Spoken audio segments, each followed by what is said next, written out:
Buenas noches amigos, bienvenidos aquí como siempre con ustedes más allá de las noticias. Bueno, indiscutiblemente tenemos que seguir hablando del agua que está cayendo en el norte del país, pero sobre todo quiero tocar un tema antes de comenzar ya con todo el contenido del programa de hoy, que quizá mucha gente lo está pasando inadvertidamente y esa es la parte que tiene que ver con toda esta destrucción que estamos teniendo de obras importantísimas del Estado, las carreteras, los postes de luz que se caen, los puentes, solamente aquí en Moca van más de 14 puentes y unas 7 carreteras que han sido dañadas enormemente. Ahora, ¿cuál es la solución? Es una solución que quizás nosotros no nos hemos podido sentar a pensar, pero que existe. Y la pregunta es, ¿por qué el Estado no asegura los puentes, las carreteras? Sin embargo, lo asegura cuando están en construcción, porque hay una ley que lo indica, que tiene que estar asegurada todas estas obras que se construyen, pero inmediatamente ya empieza a funcionar, tiene que haber un seguro para esas carreteras, para casos de desastre como los terremotos, como estos fenómenos atmosféricos, las inundaciones, y creo que el Estado podría, con esto, aunque aparentemente tiene que pagar una prima importante, pero finalmente, como el caso cuando usted compra un vehículo nuevo que paga una prima, bueno, y si no lo necesita, pues ese vehículo, aunque esté asegurado, usted no hace el reclamo. Pero en el caso de nosotros, que es un caso donde constantemente nos están afectando estos fenómenos atmosféricos, llámese tormentas tropicales,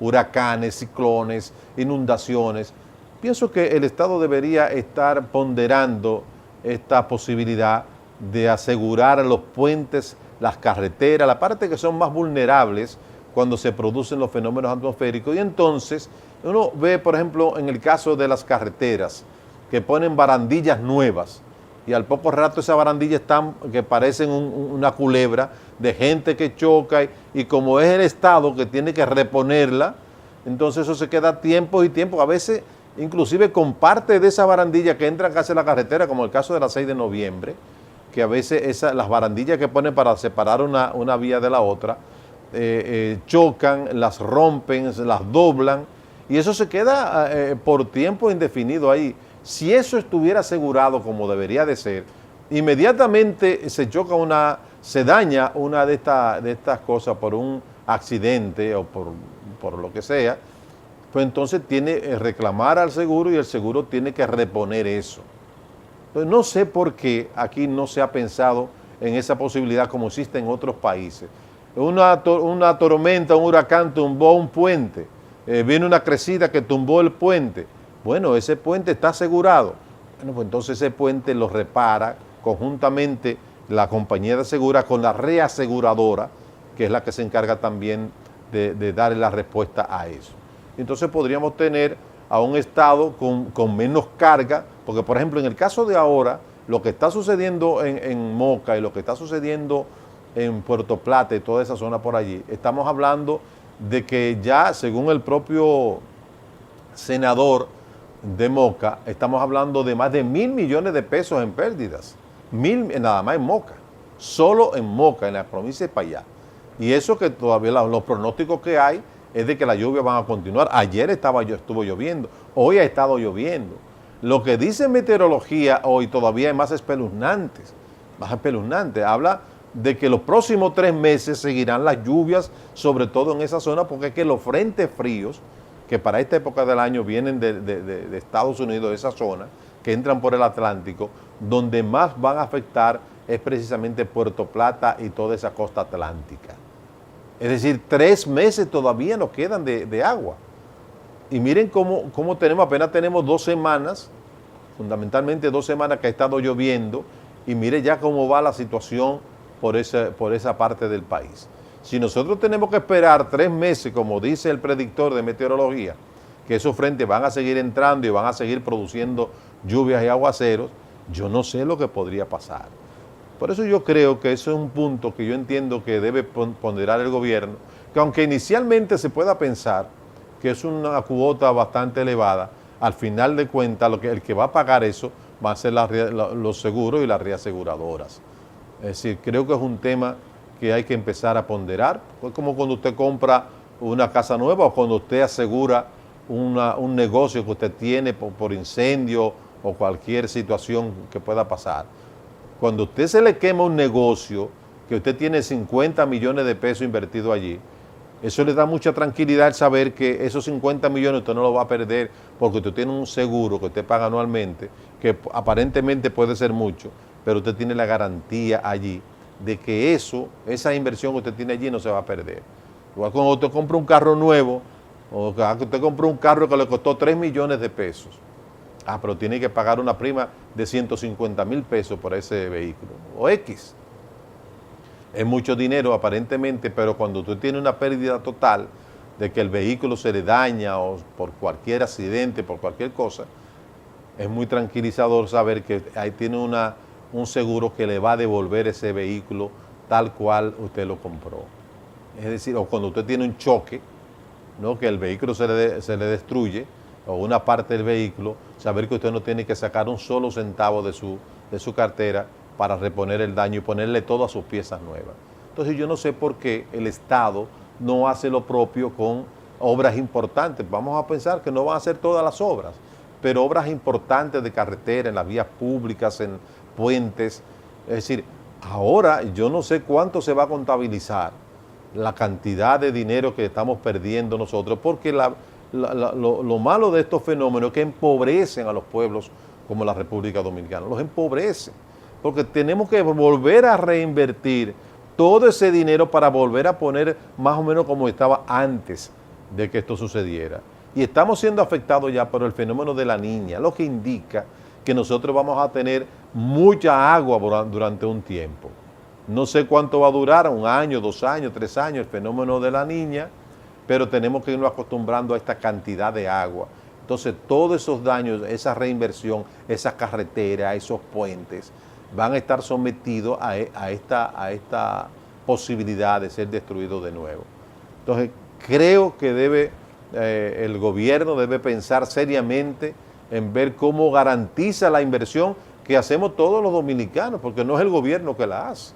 El gobierno la hace de los recursos que nosotros pagamos los ciudadanos a través de las contribuciones de los impuestos, y el gobierno la administra.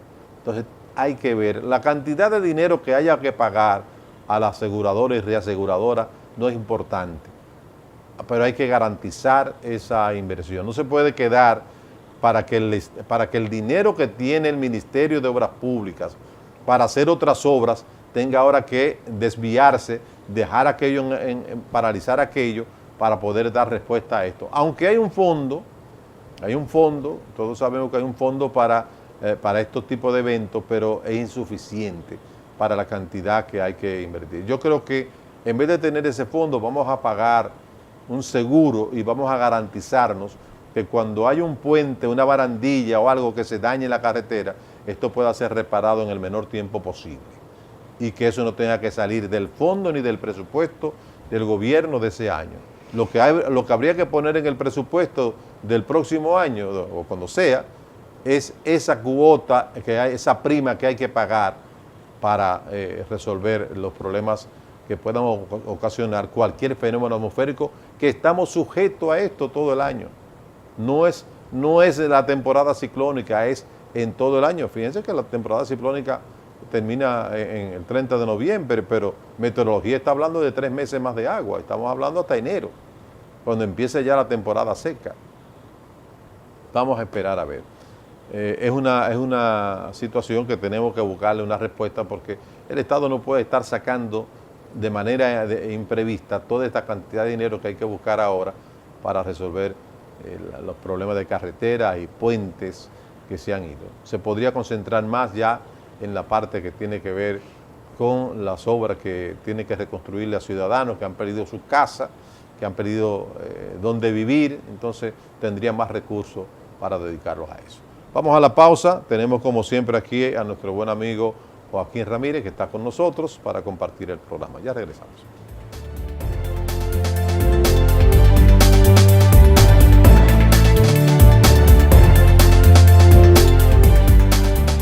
Bien, como cada martes está con nosotros Joaquín Ramírez. ¿Cómo estás, Joaquín? ¿Cómo te Todo bien, sientes? bien, contento otra vez de reencontrarme con todos los telespectadores de Más Allá de la Noticia. Como todos los martes. Los martes, sí. Aunque la gente dice que ni se case ni se embarque. Ni de tu familia se apartó. Yo me acuerdo eso de Radio Guarachita. De hecho, Señores, hasta, Radio Guarachita desapareció. Radio Guarachita era una institución radiofónica aquí. Que la gente de menos... Mira, la bachata... La bachata empezó en Radio Guarachita, que era una música que no la oía la gente. O sea, la bachata era una música que el que la oía era hasta desconsiderado. No, yo recuerdo que cuando yo me montaba en mi voladora sí. y hacía un viaje hacia el interior, después que pasaban el 9, chofer, pon la música ahora, pon la bachata, porque no se oía dentro de la ciudad. Sí, no, es que esa música, sobre todo en los años 70, principios de los 80, 70 sobre todo, era la gente más humilde era que oía, esa era la emisora que oía por muchas razones, porque como no había el desarrollo de la comunicación como está ahora, sí. Inclusive acuérdate de los famosos servicios públicos, y fulana, enseguida, y traiga dinero. Traiga dinero. Entonces hizo un servicio, Radamés Aracena, que era el dueño, director de Radio Guarachita, jugó un papel extraordinario, y la gente cuando se perdía, iba a Radio Guarachita, y lo anunciaban para que lo fueran a buscar. Un niño de 5 años. Un niño, era extraordinario. Entonces la bachata era la música de esa gente más humilde, porque la bachata empezó a desentarse cuando llegó Juan Luis Guerra. Y Luis Díaz. Pero sobre todo Juan Luis Guerra con Bachata Rosa, que empezó, y después Luis Díaz, Víctor. Entonces la bachata tomó otra dimensión, y los mismos bachateros empezaron a cambiar un poco las letras, que eran letras muy directas en aquella oportunidad. Yo como jovenzuelo, cuando iba a la discoteca, había un set de merengue, uno de salsa, uno de música pop y una de bolero, pero no había de bachata. No, bachata. Y de bachata se ha incorporado. Se ha incorporado, y además se ha popularizado a nivel, a todas las clases sociales ha llegado. Bueno, esa fue la suerte. Volviendo al tema de las lluvias en el Cibao. Sí. Considero muy correcta esa sugerencia que tú haces, de que el gobierno dominicano debe tener un seguro para esas construcciones, pero hay tres aspectos que también hay que tomar en cuenta. Un aspecto es que verdaderamente la OISOE, esa es su labor, la supervisión de obra, porque muchas veces también en ingeniería se presupuesta con una calidad de materiales y al final de cuentas son los mismos materiales pero con calidades deficientes, y ahí están las consecuencias. Segundo orden, porque ya las facultades de ingeniería y arquitectura tienen que tomar en cuenta el cambio climático que está sufriendo el mundo entero. Ya la intensidad de la lluvia son más fuertes, la duración de ella también son más fuertes, entonces hay que hacer un código distinto para la preservación de esa infraestructura, incluso ahora sobre todo las carreteras. Sobre todo las carreteras, sí, que a veces le echan una capita de asfalto, no hacen los estudios de suelo, porque eso encarecería mucho más también. Eso lo dijo el mismo ministro de Obras Públicas en el día de hoy. Pero además hay muchas ciudades nuestras construidas de los tiempos de la colonia, porque en los tiempos de la colonia quizás lo más importante era la defensa, era colocarse en un lugar que ofreciera protección. Sin embargo, estaban asentados encima de una falla geológica, y cada vez que 15, 20, 30 años ocurre un sismo de mucha intensidad, se destruye todo. El caso de Puerto Príncipe en Haití, y nosotros, la República Dominicana, tiene 14 fallas geológicas. Pero además, eso explica una vez más la necesidad de que este país tenga un mapa de riesgo sísmico y riesgo hidrometeorológico, para evitar la presencia humana al borde de las cañadas, de los ríos, muy cerca incluso del mar, para preservar vidas, porque ahora mismo los gastos son cuantiosos. Por suerte, no ha habido hasta ahora que yo tenga información pérdidas humanas. Ha habido como 5 que han muerto, según los reportes, pero todavía con todo lo que ha pasado se puede considerar mínimo. Sí. Con la intensidad, lógicamente, que ha sucedido. O sea que son tres aspectos que hay que tomar en cuenta, agregándole más esa sugerencia que creo que debe ser acogida, para que los gobiernos no estén constantemente construyendo y a los 5 o 6 meses se destruye lo que se está haciendo. Yo pienso que sí, eso que tú dices tiene mucha razón. El ministro de Obras Públicas estuvo aparentemente refiriéndose a eso en el día de hoy, en función de, bueno, hay que elevar la calidad de la construcción de las carreteras que hacemos, por ejemplo, porque muchas carreteras han cedido ante la cantidad de lluvia, que no debería ser si tú haces un buen estudio de suelo y haces un buen estudio hidrográfico, es decir, por dónde salen las aguas, por dónde salen las aguas, si hay una cañada cerca, todo esto. Ahora, eso encarecería o sea, de manera extraordinaria la construcción de la carretera, pero la ventaja es que tú lo haces una sola vez. Recordemos las veces que se hizo aquí la Jacobo Masluta, que se hizo como 3 o 4 o 5 veces esa carretera porque no se observaban, no se hacían los estudios de suelos adecuados, se ponía una capa asfáltica simplemente para impresionar al presidente de turno, hasta el propio Leonel Fernández cuando llegó, se hizo, y al poco rato la lluvia empezaba a tomar ventaja y la carretera cedía, ¿no? Y se convertía en una carretera intransitable.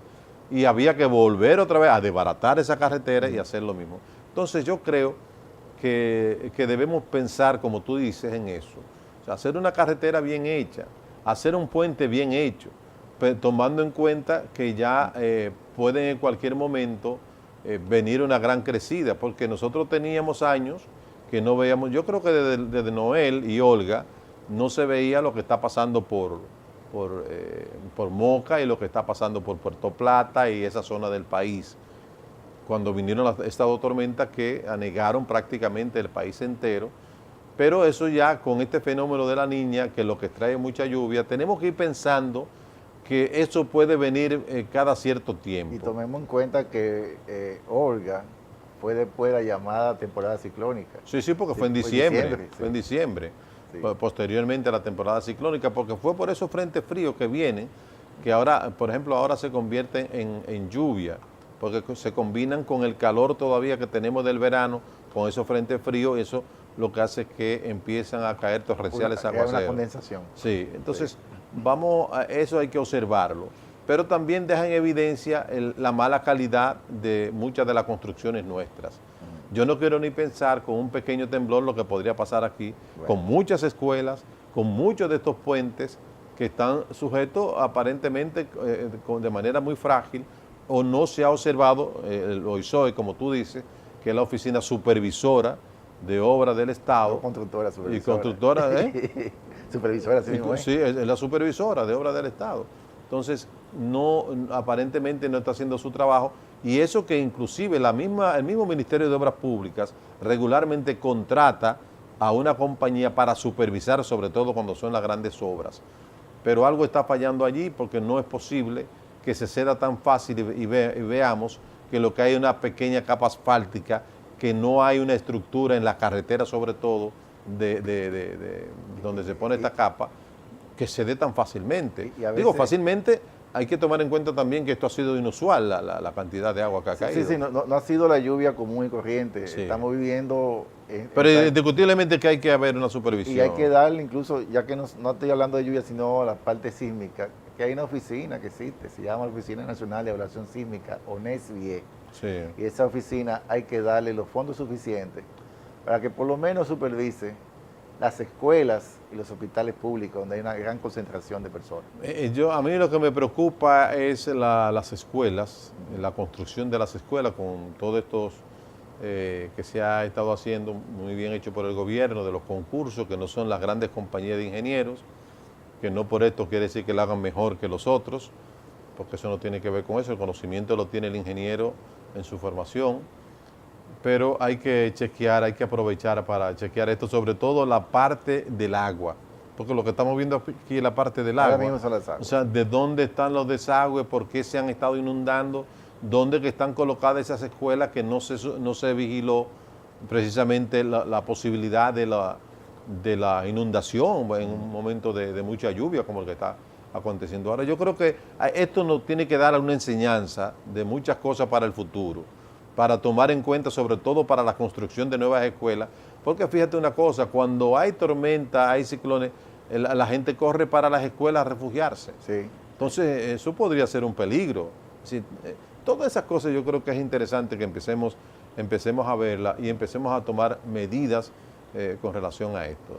Es una parte que no ha tocado, pero tenemos que aprender de esta experiencia. Lo penoso es que, y lo preocupante es lo que dice el predictor de meteorología que sale hoy en el periódico El Caribe, de que son 3 meses que nos faltan de mucha lluvia. Bueno, a propósito, esta misma semana llega una otra vaguada por la zona norte y va a afectar las mismas localidades. Es decir, mañana miércoles y jueves entra otra vaguada, o sea, otro frente frío con una vaguada. Es decir, que vamos a continuar y no ha dejado de llover, señores. En Puerto Plata no ha dejado de llover. Nosotros lo decíamos anoche, y Luis Domínguez, que estuvo en Puerto Plata, nosotros que hicimos alguna indagatoria esta mañana, y las informaciones que tenemos es que no ha dejado de llover, para un poco y vuelve la lluvia. Entonces, cualquier cantidad de lluvia que caiga es demasiado ya en esa zona. Parece el cuento de 2 pesos de agua de Juan Bosch. Esa es una situación, y estamos hablando que solo en Puerto Plata más de 1.000 millones, perdón, en Moca más de 1.000 millones de pesos. Yo no quiero ni siquiera pensar lo que está pasando en Puerto Plata, la cantidad de dinero que va a tener que el Estado buscar. Ya están las brigadas, se creó, ¿verdad?, la condición de provincias en emergencia, que sí. Eso implica que hay algunos pasos que puede obviar para comprar las cosas que se necesitan para ir en auxilio. Que incluso el presidente decretó también, Sánchez Ramírez también, sí. Hay un asunto con esto, hay que reconocer, Joaquín, el trabajo que siempre hacen. Primero, el COE ha hecho un trabajo formidable, por eso la cantidad mínima de muertos. Muchos de los muertos que se producen a veces por la propia imprudencia de la gente, que advertíamos ayer, que a veces están en los bordes de los ríos, que se están llevando los puentes y ellos están a veces encima del puente y eso puede colapsar en cualquier momento. Y muchas veces muy apegado a los materiales, a la neverita, sí, al equipo de sonido, sí, al plasma que tiene en la casa y no a su vida, que es lo más importante. Entonces hay que reconocer esto, hay que reconocer a los comedores económicos que han hecho una labor, más de 4.000 raciones de comida que se dan cocinadas, más de 1.000 que se dan ya de raciones físicas, o sea, crudas. Pero hay un asunto que me preocupa, que me parece muy bien todo lo que están haciendo el COE, los organismos de asistencia, el plan social de la presidencia, pero el plan social, hay una coincidencia entre el plan social y los comedores económicos.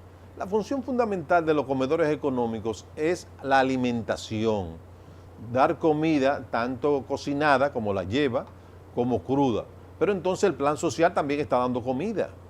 O sea, yo pienso que, no sé qué tú crees, Joaquín, sí, pero yo creo que deben dejarle eso al plan, a los comedores económicos, que esa es la parte de la comida, que eso es su función. Ahora, el plan social de la presidencia puede encargarse de todo lo otro.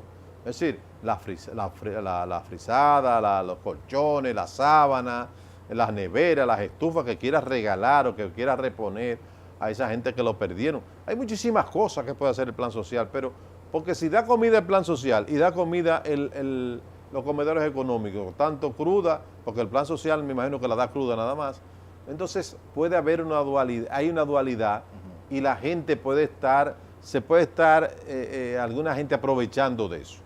Yo creo que debemos de marcar, porque nosotros tenemos la costumbre como país, que creamos instituciones para que hagan lo mismo dos. O sea, ahí tenemos el caso que es una aberración de la parte del tránsito, ¿no? Que sí, ya por suerte haya aprobado una ley que va a organizar estas cosas. Hemos tenido que crear una ley para organizar todo ese desorden que hay allí. Lo que pasa es que los presidentes le cogen pena a un incumbente. Entonces, el incumbente tiene una área determinada, es tituido y no lo dejan fuera, sino asesor del Poder Ejecutivo en la misma área. Y para colmo, a veces le ponen una oficina. Entonces, esa oficina comienza a operar al igual que el Ministerio de Dirección General correspondiente. Pero lo que tú hablas del plan social debería resolverse en 2 instancias. El mismo COE debe establecer funciones diferenciadas de cada quien. Claro. Es decir, mire, plan social, usted se va a encargar de las colchonetas, de la ropa de las personas, de los enseres sencillos que tenga cada familia. O las dos instituciones pertenecen también al gabinete social de la presidencia. Entonces, en esa instancia también deben ponerse de acuerdo qué es lo que deben hacer. Que uno de los problemas que tenemos en el país de la dualidad de funciones es solo protagonismo, para no decir otra cosa, ¿no? De brillar, de yo hice, que yo dejé mi impronta, que en mi gestión se hizo lo otro, cuando a veces esa gestión que uno está haciendo le corresponde realmente, de acuerdo a las leyes, a un ministerio distinto o a una dirección general distinta. Claro, porque si vamos a hablar de...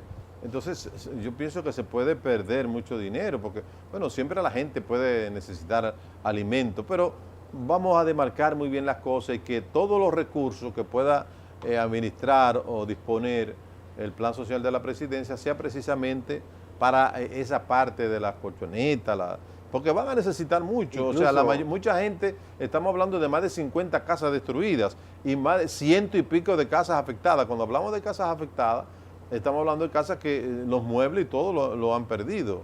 Sí, incluso, Henry, hasta la compra en escala le sale más económica al gobierno. Hasta los competidores se ponen de acuerdo. Mira, vamos a traer tal cosa de Europa. Ahora aquí ellos venden y compiten, pero lo compran en conjunto. Claro. Igualmente, sería más fácil para los comedores económicos del Estado encargarle toda la alimentación, tener una mayor cobertura, y yo sé que los precios y las por unidad le van a salir más baratos. Claro, eso yo pienso que sí. Vamos a esperar que se pueda hacer las cosas bien, ¿no? El ánimo no está de criticar a nadie, creo que cada uno está haciendo una magnífica labor, tanto el plan social como en los comedores económicos, pero que cada quien defina bien su territorio, sobre todo en estas cosas. Vamos a la pausa, vamos a las noticias que tenemos ahí para ustedes, y entonces vamos a regresar más adelante.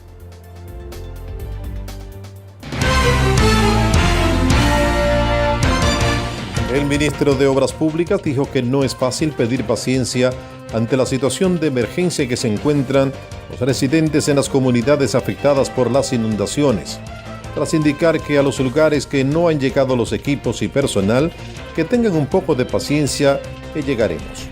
El funcionario anunció que el comité de emergencia de esa institución fue declarado en sesión permanente ante la situación de emergencia declarada en 8 provincias de las regiones norte y nordeste, a fin de planificar la continuación de las intervenciones en las demarcaciones adicionales que han sido afectadas en las últimas 48 horas.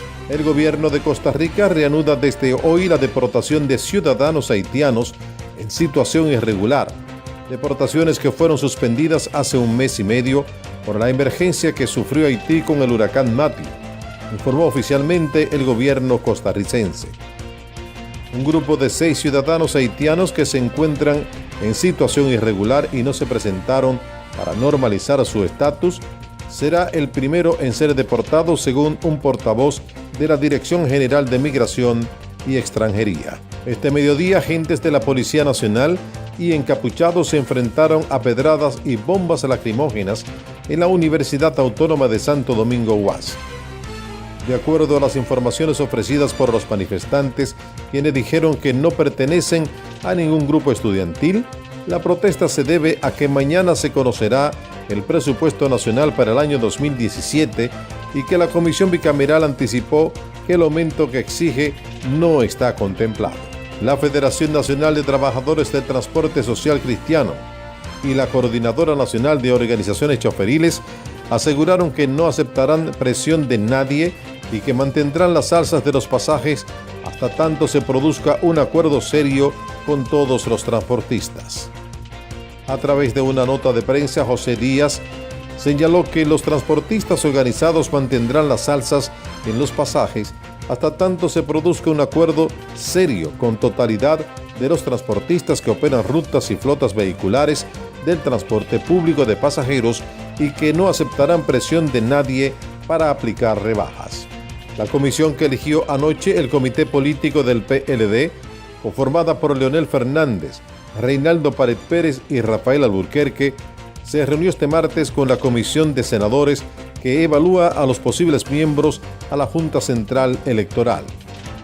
El encuentro entre ambas comisiones, realizada en la Fundación Global Democracia y Desarrollo Funglode, inició a las 4 de la tarde y culminó a las 6. Valverde, República Dominicana. El despogue de la presa Taveras Bao provocó que miles de tareas cultivadas de guineos fueran arrastradas por el desbordamiento del río Yaque del Norte.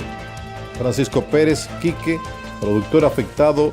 Los mayores daños han sido en La Colonia, Pueblo Nuevo, La Caída y Piloto, donde las furiosas aguas rompieron los muros de contención y penetraron a las fincas, barriendo con los cultivos. El Ministerio de Educación, MINER, dispuso el reinicio de la docencia a partir de este miércoles en todo el territorio nacional, con excepción de los centros educativos ubicados en el Bajo Yuna de la provincia de Duarte.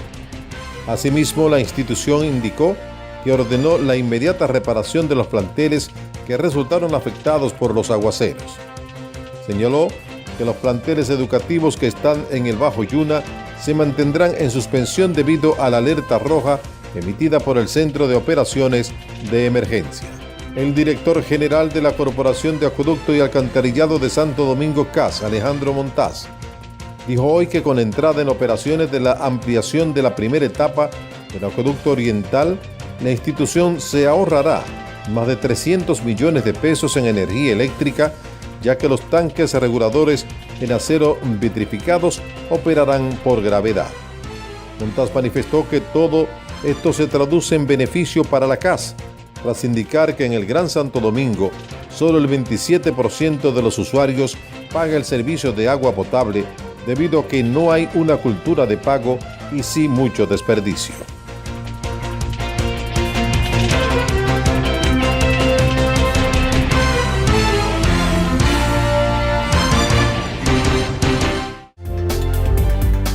Aquí hay dos temas importantes. Ayer se reunió el comité político del Partido de la Liberación Dominicana. Se creó una comisión que la encabeza el presidente Leonel Fernández para la vigilancia, la supervisión de la escogencia de los miembros de la Junta Central Electoral.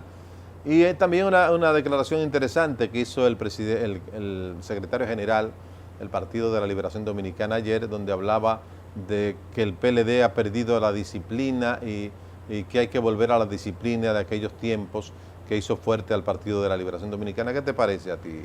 Bueno, voy a empezar por lo último. Tú que eres miembro del Comité Central, ¿no? Fui miembro durante 7 años y vicesecretario del partido, o sea que he desempeñado funciones altas en la organización. Pero voy a empezar por lo último. Un secretario general del PLD debe hacer sala, debe recibir a su militancia. Y lo que uno ve que cuando uno va a la Casa Nacional del Partido, la secretaria le dicen, en este mes de noviembre el secretario general no tendrá cita. Entonces uno, va muy entusiasmado en diciembre. En diciembre le dicen lo mismo, parece un poquito el letrero aquello de los colmados, de hoy no fío, mañana sí. Y se pasa tiempo y tiempo porque la Secretaría General del PLD solamente ha funcionado el 30 de junio, que es el cumpleaños de Juan Bosch, y el 1 de noviembre, que es la muerte de Juan Bosch, en los cuales se dan discursos sobre la figura de Bosch y sus ejemplos. Pero un secretario general del partido debe reunir lo que se llama en el PLD el secretariado. El secretariado es un órgano compuesto por el área de economía, el área de organización, el área de propaganda, y eso sería lo que le daría el dinamismo al PLD, que de hecho está anquilosado, y ha sido sustituido por movimientos de apoyo en su dinámica. O sea que la disciplina debe empezar dando ejemplos desde arriba, desde esa Secretaría General, de cumplir su rol para el cual fue elegido, porque en el PLD, tanto la presidencia del partido como la Secretaría General son electas de manera universal, o sea, vota todo el mundo. Entonces hay un compromiso con esa base del partido de darle un servicio. La labor del secretario general, incluso yo he planteado que debe ser de una persona 24/7 dedicado a eso. Bueno, lo que pasa es que acordémonos también que el secretario general es el presidente del Senado de la República, y en estos momentos, en estos últimos meses, han estado discutiendo muy fuertemente y ha estado metido muy de lleno en la parte que tiene que ver con la escogencia de los miembros de la Junta Central Electoral. Pero hay algo en esto, Henry. Hay una palabrita mágica llamada desconcentración. El secretario general tiene 4 vicesecretarios generales. De hecho, murió uno, el compañero Cheche Luna, era un vicesecretario general del partido. Y debería esos vicesecretarios generales entonces asumir esas funciones. O lo que yo he planteado. Una reforma estatutaria debe decir que la función del secretario general debe ser una persona 24 horas dedicado exclusivamente a eso, pagado por el partido, porque de hecho los partidos políticos, además de sus cuotas ordinarias, reciben unos fondos anualmente por parte de la Junta Central Electoral. Entonces, debe dedicarse a eso. El que es secretario general, que asuma esas funciones, debe olvidarse del cargo público y dedicarse, y quizás tener un sueldo dado por el partido, similar o parecido de cualquier alto funcionario de la nación, pero que se dedique las 24 horas a la dinámica y la operación interna del partido. Pero se tendría que cambiar los estatutos entonces del PLD para eso. Mientras tanto, lo que se cambian, por lo menos que el secretario general delegue y los vicesecretarios generales den funciones reales. El asunto es que queremos hacer las cosas y concentrarlas nosotros en términos personales, pero la desconcentración es eso. O sea, los gerentes modernos ya se encargan de las estrategias, de los asuntos macro generales, de dónde vamos a ir. La parte de gestión siempre está a un nivel más bajo. Entonces, esa parte de gestión debe hacer. La Secretaría General no es solamente una persona. La Secretaría General del partido es el secretario general más los vicesecretarios generales, que sencillamente no hacen nada. ¿Y cuáles son los otros vicesecretarios? Ahora tengo yo que recordarme de ellos, pero... Hablaste de Chechel 1, que era Cheche murió, sí, pero hay 4 vicesecretarios generales más. Ahora mismo no recuerdo. Que podrían rendir esa función. Que sería una tarea mía de... Tengo entendido que Reinaldo también creo que saca una vez a la semana para recibir a los compañeros del PLD, pero que por el asunto entiendo de lo difícil que ha sido toda esta escogencia de los miembros de la Junta Central Electoral, quizá no ha tenido la disponibilidad. Lo que tú planteas me parece muy lógico. Un secretario general que no ocupe cargos públicos y que su función fundamental sea la de estar a cargo del partido en su función. Y de hecho tienen que legitimarse porque se ha tomado un sistema de la extensión de los mandatos, y el PLD necesita una renovación de cuerpo entero, que puedan todos someterse a la consideración de la base y que la base determine si ellos realmente deben ocupar las posiciones que le han delegado y le han responsabilizado. Bien, vamos a una pausa, señores, vamos a una publicidad y regresamos.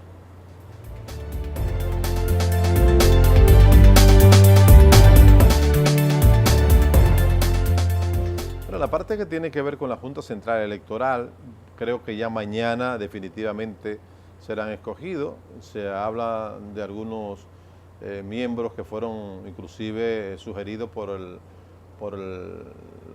grupo de oposición, sobre todo el PRM, aunque ahora no los reconocen, pero me da la impresión de que hay un consenso con Roberto Saladín, hay un consenso con Castaño Guzmán también, de que posiblemente sea el presidente de la Junta Central Electoral, así como otros miembros que estaban en la lista que fue sometida por el PRM. Yo creo que hay que hablar claro y hay que sincerizarse. El PRM no puede estar jugando como a la mentira, ¿no? y a vender una imagen y después hacer otras cosas. Hay que sincerizarse, ¿no? Si están de acuerdo con Castaño Guzmán, están de acuerdo con Roberto Saladín, o si no están de acuerdo, que lo digan, porque ya mañana tiene que ser escogido esto, ¿no? Bueno, yo pienso lo siguiente en este asunto. Si fuera por mí y los miembros de la Junta son 5, yo pongo 4 recomendados por la coalición de partidos de la oposición. 4, lo que ellos digan, lo que ellos quieran. Es más, pueden ser hasta hermanos de Abinader. Ahora, el presidente de la Junta tiene que ser Roberto Rosario. No, pues ya Roberto Rosario ya se descartó. A que ha habido una actitud injerencista de un embajador, el embajador de Estados Unidos, de querer decir quién no debe estar en la Junta Central Electoral. Y pienso que todos los funcionarios, y más los funcionarios que son electos, dentro de las responsabilidades que tienen y que ellos juran, es sostener la independencia nacional. Entonces, dejar a Roberto Rosario al margen por miedo a los Estados Unidos, además de un acto de cobardía, de un acto de patriotismo, tomando en cuenta que ha sido una persona que no se ha dejado doblegar y ha sido irreductible con el tema de la identidad. Hay leyes, decretos y sentencias del Tribunal Constitucional que habla bien claro de cómo debe otorgarse la nacionalidad. Entonces estamos concentrados en esto y es que la oposición nunca ha querido reconocer sus fallas. Por eso yo digo, pónganle 4 de ellos, pero pónganle a Roberto, presidente de la Junta Central Electoral. independientemente del consenso, que realmente también la oposición no se da cuenta que ahora todos los documentos son prácticamente públicos. Yo lo leí y yo vi de puño y letra, firmado por los titulares de diferentes partidos políticos, la recomendación de figuras para la Junta Central Electoral. Entonces, ¿cómo decir que no cuando ya todo el mundo tenemos eso en mano y tenemos la firma de ellos? O sea, ¿cómo alguien puede ser capaz de sustituir la firma de tantas personas y decir que ellos no son? Entonces, es un acto de irresponsabilidad decir públicamente un asunto cuando de manera oculta hacen otra. O sea que no es un problema de las personas el asunto de la transparencia de la Junta Central Electoral. Es un problema de que ellos aprendan, reconozcan sus fallas. Lo que debe hacer la oposición política es irse a un seminario a discutir por qué perdimos, dónde fallamos, por qué no tuvimos la oportunidad de captar más simpatizantes y no entender que es el árbitro que tiene la culpa de su derrota. Exactamente, eso ha sido una de mis críticas permanentes, de que los partidos de oposición, en vez de hacer su autocrítica, hacer una revisión interna de por qué perdieron las elecciones, han querido buscar en Roberto Rosario el gran culpable. Y yo creo que Roberto Rosario, estoy de acuerdo totalmente con tu planteamiento. Ha sido una persona que es una persona que nadie puede decir que le puede dar una instrucción, una orden para que la cumpla ningún partido político. Es verdad que él fue miembro del Partido de la Liberación Dominicana, pero se manejó con la transparencia y la equidad dentro de la organización, como manda la ley, no, ni favoreciendo ni perjudicando a ninguno de los partidos, porque esa no era su función. Entonces, jugó sí un papel preponderante de cumplir los mandatos que le daba la Constitución de la República con relación a la identidad nacional, y eso molestó a mucha gente, y eso aparentemente se ha querido decir que Roberto Rosario ha tomado iniciativas para favorecer al Partido de la Liberación Dominicana, pero esto no es más que una forma de querer justificar la derrota. Así como se ha venido hablando durante todo este tiempo y haciendo todas estas manifestaciones, no es Roberto Rosario. El asunto es querer vender la idea de que no se perdió un proceso electoral, sino que le fue arrebatado. Cuando todo el mundo sabe que eso no fue así. Es una forma de querer promocionar, poder proyectarse como partido no derrotado, sino como un partido que fue abusado, cosa que no es cierta, porque aquí todas las encuestas y donde quiera que tú te parabas y hacía una encuesta entre parroquianos, te daban los mismos resultados que salieron en el proceso electoral. Creo que con Roberto se ha cometido un gran abuso en ese sentido, y en su momento tendrá que ser reconocido su trabajo extraordinario en la Junta Central Electoral. No me cabe la menor duda de eso. Mira, ya para irnos, las clases están suspendidas en las provincias de Puerto Plata, Espaillat, La Vega, María Trinidad Sánchez, Santiago, Duarte, Valverde y Montecristi, según el Ministerio de Educación. También la docencia en las escuelas y colegios están suspendidas en las instancias infantiles que hay en esas provincias, con el objetivo de preservar la integridad educativa. Es decir, que ya lo saben, como consecuencia de las inundaciones, me parece atinada esta decisión del ministro de Educación de suspender la docencia, porque no hay las condiciones en muchas escuelas que están inundadas, llenas de lodo, aunque se está trabajando arduamente, y hay que reconocerle también el trabajo que está haciendo Andrés Navarro allí, que no se ha quedado en la oficina, se ha ido trasladando a los lugares donde están las escuelas con estas situaciones, y ha empezado a dar las instrucciones para que inmediatamente se resuelvan. Así que tienen que ser los funcionarios. Ese es su trabajo, es estar ahí donde lo necesitan. De una oficina con aire acondicionado y un ascensor especial para bajar y subir. Corbata, tiene una camisa azul y una camisa azul. Kaki. Eso es. Igual que un estudiante. Eso no es para ir a presumir de que tú eres superior y que tú eres el jefe. No, no, no. Aquí lo que estamos es para resolver. Y qué bueno. Felicitamos a Andrés Navarro por esta decisión. Y vamos a esperar que Dios nos acompañe, sobre todo a ver si baja un poco las aguas de la parte norte. Después de pedir tantas veces el agua, sí, ahora necesitamos que se pare un poco. 2 pesos de agua. Sí, sí. Joaquín, muchas gracias. Estaremos de vuelta contigo el próximo martes. Sí. Señores, gracias por acompañarnos. Hasta mañana a las 10, como siempre, más allá de las noticias.